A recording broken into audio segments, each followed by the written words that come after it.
बीवी का शौहर पर क्या हक है। ये इब्न माजा में हदीस है, किताबुन निकाह के चैप्टर में आपको मिल जाएगा। बीवी का शौहर पर क्या हक है। तो बीवी का शौहर पर जो हक है कि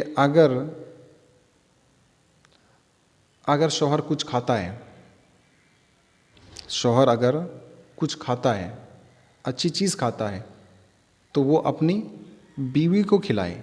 मतलब जो शौहर खाता है वो अपनी बीवी को खिलाए, और जो शौहर पहनता है वो भी अपनी बीवी को पहनाए।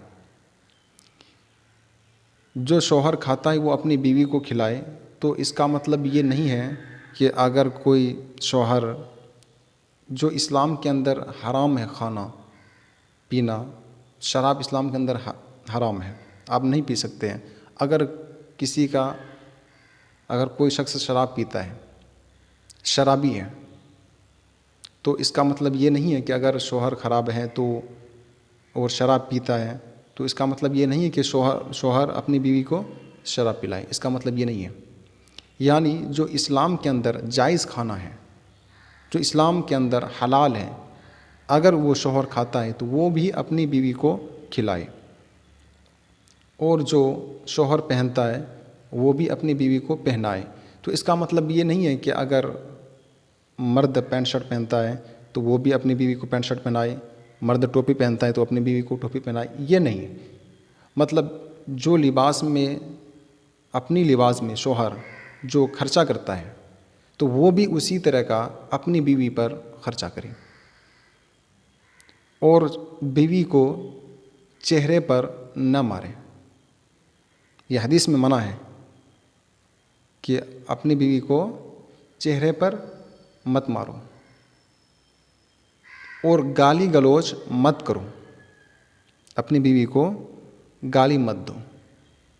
ये सिर्फ बीवी पर नहीं है कि आप सिर्फ अपनी बीवी को गाली मत दो, आप किसी भी इंसान को आप गाली मत दो, चाहे कोई भी या किसी भी धर्म या जाति से हो, आप उसको गाली मत दो।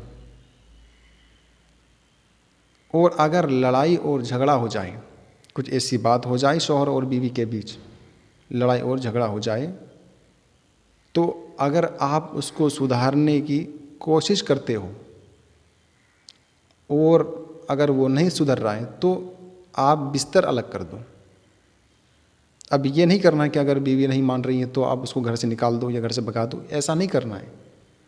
अगर बीवी नहीं मान रही है बात आपकी, तो आप पहला जो कदम है, आप ये कदम उठाओ कि आप उसको बिस्तर से अलग कर दो। यानी आप जिस बेड पे, जिस पे सोते थे दोनों, आप उससे अलग हो जाओ, उसको अलग कर दो, आप अलग हो जाओ। पहला कदम है इस्लाम के अंदर, अगर बीवी बात ना माने। यह है इस्लाम का तरीका।